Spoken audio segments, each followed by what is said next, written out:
Hi guys, Colin here, and today I'm going to do an open box video on the TRX 150 DFC.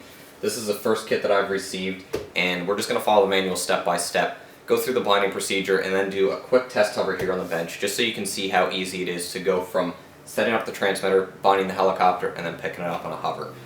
You obviously need to follow the manufacturer's or line's recommendations for the radio setup. You need to select an HR1 swash plate type. I'm using a Futaba 18MZ, so this is going to require us to use an FHSS transmission type.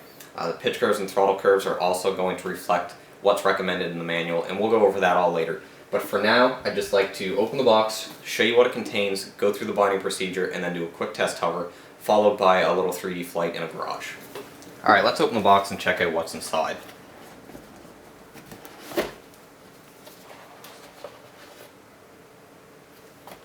As you can see, you've got the TRX 150 MRS.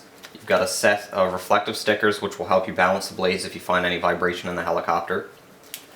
We've got a little care package here that has some Allen keys, some spare hardware, small tie wraps, a piece of double-sided foam tape, and a satellite extension if you're going to use JR or Spectrum. We've also got the 2-cell 30C included battery that has a JST style connector on it, and 2 sets of main rotor blades. The ones that are mounted to the helicopter, which are suggested for 3D and a little bit lighter than this orange set, which are suggested for beginner or outdoor flight.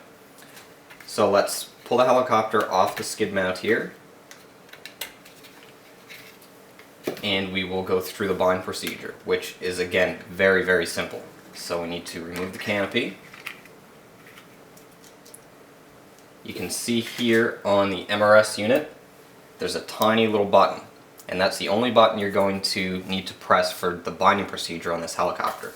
So first you need to turn on the transmitter, let that boot up. I'm going to slide the battery here in the bottom. You're going to connect power to the MRS unit.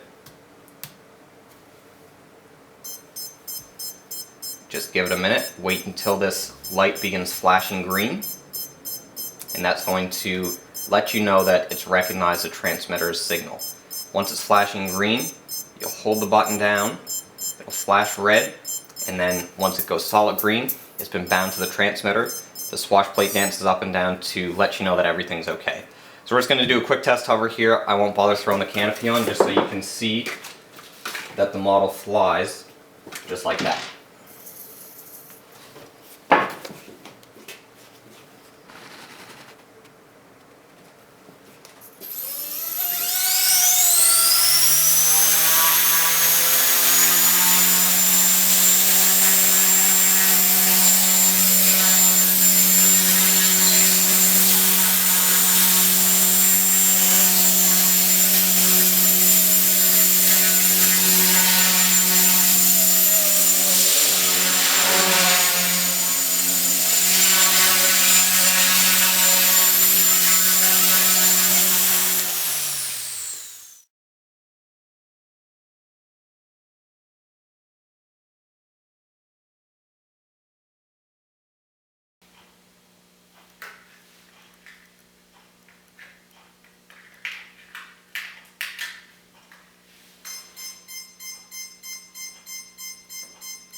Now that I've got a little bit of time on the model, I'd like to go over the settings that I find work best for me.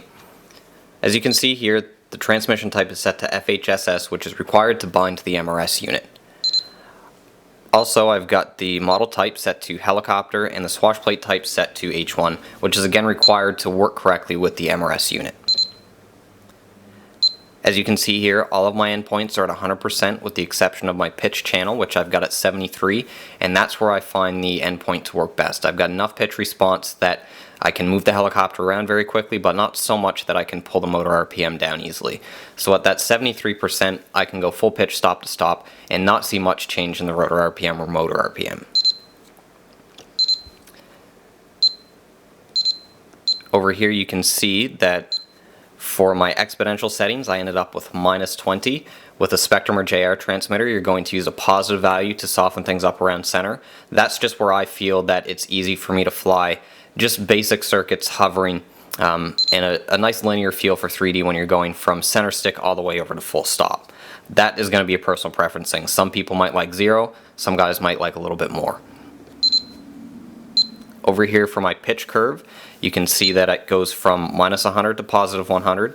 I flattened it out just a very little bit in the center to again just add a slight exponential feel. The helicopter is small. It can be a little bit twitchy in comparison to a 700 size model, and all I'm trying to do here is achieve similar flight characteristics to a bigger helicopter, and I've been successful in doing that by adding some expo and flattening out the pitch curve here. The throttle curve is what's recommended in the manual. The normal mode, as you can see, is not a straight linear line. It drops off a little bit, so that's going to keep your RPM nice and low. And then in idle up, it goes from 100 down to 85 and then back up to 100. And again, that's where I feel the 85% is a very nice RPM to hover at half stick, and then when it increases to 100, it allows your head speed not to drop off when you're loading the motor up. So those are the values that I've found to work really well. They're just suggestions. You might want to try those out, and I would definitely suggest tinkering with it a little bit, figure out what's going to work best for you. But just out of the box, that first flight that you saw was with the factory settings, and as you can see, it flies very, very well.